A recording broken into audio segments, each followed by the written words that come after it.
आज की कहानी यूपी के बांदा और मुंबई के इर्द गिर्द की कहानी है। एक ऐसी कहानी जिसमें पुलिस के पास कोई क्लू नहीं होता, कोई सुराग नहीं होता और पुलिस एक कत्ल की तहकीकात कर रही होती है और उसे पता नहीं था कि आगे चलकर एक दूसरा कत्ल, एक दूसरी लाश, एक दूसरे कत्ल की कहानी उसका इंतज़ार कर रही है। ये कहानी है गोवंडी की, महाराष्ट्र मुंबई के करीब। इसी गोवंडी के इलाके में एक सुनसान जगह पर एक कुआं था और उस कुएं के इर्द गिर्द चूँकि बहुत सन्नाटा था, कोई बस्ती भी नहीं थी, तो लोग अक्सर उसे एक भूतहा कुआं कहते थे कि एक थोड़ा हॉन्टेड टाइप प्लेस है। लेकिन बच्चे तो बच्चे होते हैं, अक्सर जब वो अपने घर से छुप कर खेलने कूदते निकलते तो उस कुएं के पास पहुंच जाते और कई बार उस कुएं में थोड़ा बहुत पानी होता तो पानी के अंदर नहा लेते, खेल कूद लेते, फिर निकल जाते। इसी बात अक्टूबर 2023 की है। अक्टूबर 2023 में कुछ बच्चे उसी कुएं में खेलने के लिए पहुंचे। कुएं के करीब गए तो कुछ बच्चों ने कहा कि चलो उतर जाते हैं, पानी कम था और अक्सर उस ज़माने से अरसे से वो वीरान जगह है और इसीलिए उसका नाम भी भूतहा पड़ा हुआ है। तो दिन में लेकिन लोग चले जाते हैं, शाम को जाते नहीं। तो अक्टूबर 2023 के एक रोज़ की बात है, कुछ बच्चे उस कुएं में उतर गए और पानी में खेलने लगे। तभी अचानक एक बच्चे का पैर उस कुएं के अंदर किसी चीज़ से टकराया। पानी चूँकि बहुत ज़्यादा था नहीं, तो बच्चे को कुछ अजीब लगा। उसने अंदर हाथ डाला, जिस चीज़ से उसका पैर टकराया उसे पकड़ा, छुआ और जब उसे उसने बाहर खींचा तो वो एक इंसान का हाथ था। बच्चे की चीख निकल गई, बदहवास एक वैसे ही कि कुआं भूताया है, हॉन्टेड है। अब सारे बच्चे जो अभी तक खेल रहे थे, हंस रहे थे, बेतहाशा कुएं से बाहर निकलते हैं और दौड़ पड़ते हैं और चीख रहे हैं, क्योंकि उनको अभी तक ये समझ में नहीं आ रहा है कि ये अंदर जो हाथ है ये लाश है या कत्ल का मामला है। वो यही समझ रहे हैं कुछ भूत वूत का मामला है। वो बदहवास भागते हैं, फिर पहुंचते हैं अपनी बस्ती में। लोग पूछते हैं बच्चों को देख कर कि सारे इतने डरे सहमे क्यों हैं। तो बच्चा बताता है कि उस कुएं में एक हाथ है। पहले बड़े यही समझते हैं कि बच्चे मजाक कर रहे हैं, फिर लेकिन कुछ लोगों को लगता है भूता है, कुछ है। पहले तो बच्चों को डांट पड़ती है कि तुम वहाँ गए क्यों, लेकिन फिर जब उन बच्चों की बातों को सुनने के बाद कुछ बड़े फैसला करते हैं कि चलो पुलिस को फ़ोन कर दो। अब कौन जाए कुएं में उतरे, तो पुलिस को फ़ोन किया गया। थोड़ी देर के बाद पुलिस मौके पर पहुंचती है। पुलिस कुछ लोगों को कुएं के अंदर उतारती है। जब अंदर उतारती है तो अंदर से एक लाश फूली हुई बाहर निकलती है। अब उस लाश की शिनाख्त भी मुश्किल थी। उसको देख कर लग रहा था कि न जाने कब से पानी के अंदर है। तो पुलिस लाश को बाहर निकालती है। अब आसपास में सर्च ऑपरेशन शुरू कर देती है।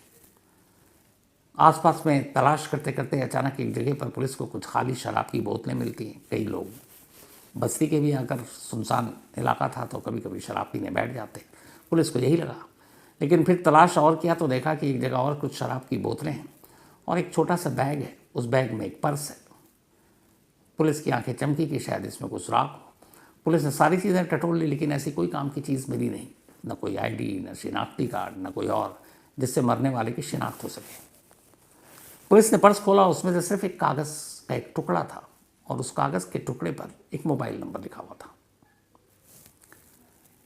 बस यही एक अंधेरे में तीर, एक सुराग। अब ये भी पता नहीं कि इस लाश से इस बैग या इस पर्स का कोई कनेक्शन है कि नहीं, या किसी और का, किसी और ने यहाँ फेंक दिया है। लेकिन फिर भी कुछ और तो था नहीं। पुलिस ने कहा चलो इसी से शुरू करते हैं। जो नंबर था उस नंबर पे पुलिस ने फ़ोन किया। जब फ़ोन किया तो वो मोबाइल स्विच ऑफ, मोबाइल बंद था। अब फिर यहाँ डेड एंड। पुलिस को लगा कि ये मोबाइल बंद है। काफ़ी देर तक कोशिश की, कई घंटे बाद तक कोशिश करते रहे, लेकिन मोबाइल बंद, लगातार स्विच ऑफ आ रहा है। अब पुलिस को लगा कि इस नंबर से कुछ तो कनेक्शन होगा। अगर कोई उठा लेता तो शायद ये था कि उस केस से इस केस का कोई लेना देना नहीं। लेकिन मोबाइल स्विच ऑफ है, यहाँ एक लाश है, लाश के पास एक बैग है, पर्स से ये नंबर मिला है, तो कुछ तो गड़बड़ है। अब पुलिस ने फैसला किया कि ये जो पर्ची में जो मोबाइल नंबर है इसके कॉल डिटेल रिकॉर्ड को खंगालते हैं, CDR निकालते हैं और देखते हैं कि शायद उसके ज़रिए इस लाश तक की जो शिनाख्त है वहाँ तक पहुँच सके। तो पुलिस उस मोबाइल नंबर पे जितने भी कॉल थे उनकी डिटेल निकालती है। उस लिस्ट के हिसाब से जो सबसे लेटेस्ट एक कॉल था वो इनकमिंग कॉल था, यानी जो नंबर उस पर्स से मिला था उस नंबर पर कॉल किया गया था। तो पुलिस उस नंबर पे कॉल करती है जिस नंबर से सबसे लेटेस्ट लास्ट में कॉल किया गया था। घंटी बजती है, दूसरी तरफ से एक शख्स फ़ोन उठाता है। पुलिस को पहली कामयाबी लगती है। पुलिस पूछती है भाई आप कौन? तो कहता आप कौन? फिर पुलिस वाले कहते हैं कि जी हमें एक पर्ची में ये नंबर मिला है और ये बताएं कि इस मोबाइल नंबर को आप जानते हैं ये किसका है। तब वो शख्स कहता है कि हाँ साहब, ये मेरे दोस्त करण का नंबर है। अब पुलिस ने कहा करण कौन? तो उसने कहा जी बांदा में रहता है, यूपी के। पुलिस ने कहा कि क्या करण से हमारी बात करा सकते हैं? उसने कहा करण तो है नहीं, वो तो अपने ससुराल मुंबई गया हुआ है। कब से गया हुआ है? तो पता चला कि करीब हफ्ता हो गया है। उसके बाद से कोई खबर नहीं है। दोस्त ने कहा कि मैंने भी फ़ोन किया, फ़ोन स्विच ऑफ है। अब पुलिस ने कुछ छुलिया बताए, कुछ कपड़े बताए, कपड़े भी कुछ जो फटे और चिपके हुए थे उसके ज़रिए।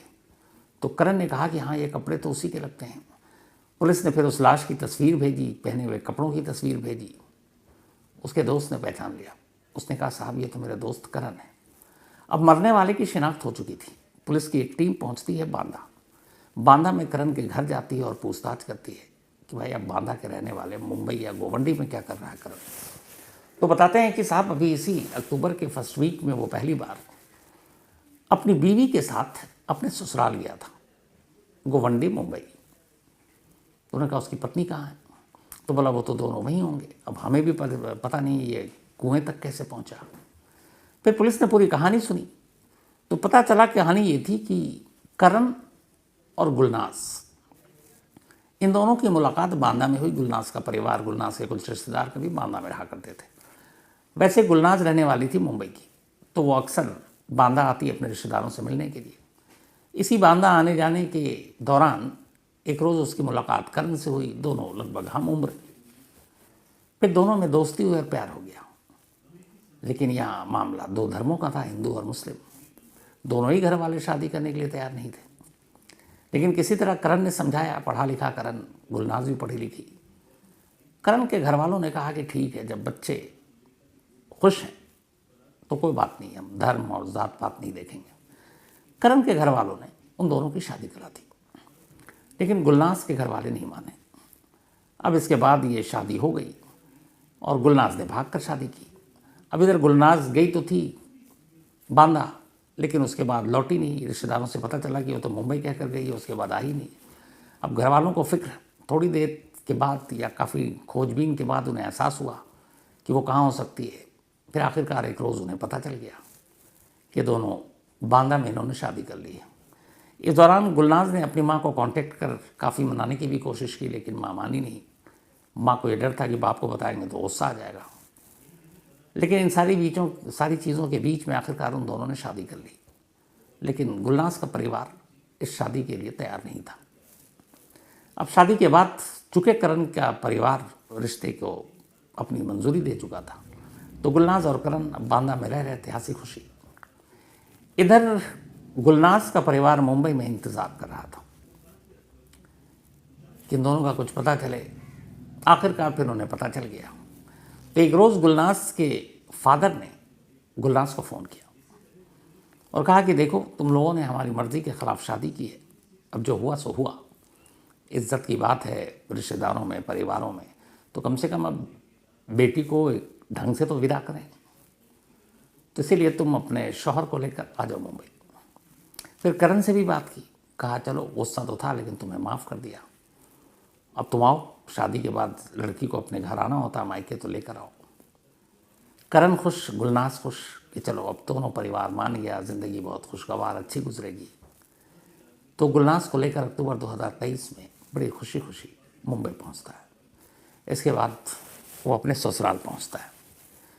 जब ससुराल पहुंचता है तो गुलनाज से सब घर वाले मिलते हैं, करण से मिलते हैं, और थोड़ी ही देर के बाद गुलनाज के 3 भाई, जिसमें माइनर भी हैं, 3 और लोग, और गुलनाज के फादर करण से कहते हैं कि चलो तुम्हें कुछ और लोगों से मिलाना है। उसे एक गाड़ी में बिठाते हैं और गाड़ी में बिठाने के बाद इसी जो गोवंडी इलाका है वहीं सुनसान जगह पर पहुंचते हैं रात का वक्त, और फिर ये सब मिलकर करण को मार डालते हैं। करण का कत्ल करने के बाद उन्हें पता था इस गोवंडी इलाके में ये भूतहा कुआं है, इसके करीब कोई जाता नहीं है। उस लाश को कुएं में डाल देते हैं। उसके पर्स वर्स को निकालते हैं, जो भी उसमें आईडी वाईडी थी वो अपने पास रख लेते हैं, और उस कागज़ की पर्ची को कोई अहमियत नहीं देते, यूँ ही फेंक देते हैं। और यही वो गलती करते हैं। अगर वो कागज़ की पर्ची वो ले लेते तो शायद इस लाश की असलियत कभी सामने ही नहीं आ पाती। तो पर्स फेंक दिया, उसी में पर्ची रह गई। उसके बाद वो लोग लौट आए। अब उसके बाद ये पर्ची मिली। पर्ची के बाद उस नंबर से पता चला कि करण कौन है। अब ये सारी जब बातें पता चली तो मुंबई पुलिस को लग गया कि ये मामला चूंकि दो धर्मों की शादी का था तो ये ऑनर किलिंग है, जिसे अब हॉरर किलिंग भी कहते हैं। अब मुंबई पुलिस को एक और डर सताया कि अगर करण को मार दिया गया है तो शायद गुलनाज भी जिंदा नहीं होगी। फ़ौरन पुलिस की टीम अब पहुंचती है गुलनाज के घर वालों से पूछताछ होती है। उसके बाद गुलनाज के पिता और 3 और लोग, 2 माइनर, इन सबको हिरासत में लिया जाता है। अब इन सब से पूछताछ होती है। जब पूछताछ होती है तो मुंबई पुलिस का शक सही था। जिस रात करण को मारा गया और फिर इसी गोवंडी इलाके के भूतहा कुएं में उसकी लाश फेंकी गई, ये सभी लोग उसके बाद घर लौटते हैं। घर लौटने के बाद अब गुलनाज चूँकि पहली बार ससुराल आई, कुछ घंटे भी नहीं हुए, और देख रही है कि उसका पति सब साथ लेकर गए, लौटे नहीं अभी तक। तो पूछती है कि कहाँ है करण। तो कहते हैं कि किसी के साथ है, चलो तुमको भी वहीं पे मिलाते हैं। खुशी खुशी गुलनाज भी गाड़ी में बैठ जाती है। फिर वही बाप वही भाई। गाड़ी में बैठने के बाद रास्ते में ही ये लोग मिलकर गुलनाज का भी गला घोंट देते हैं। गला घोंटने के बाद इस बार गाड़ी गोवंदी की जगह नवी मुंबई की तरफ थी, और नवी मुंबई में ले जाकर एक सुनसान जगह पर उस लाश को फेंक देते हैं। पूरा परिवार रात को लौटता है और फिर अपना बदला एक तरह से पूरा मान लेता है कि बेटी ने मर्जी के खिलाफ शादी की तो उसका अंजाम यही होना चाहिए।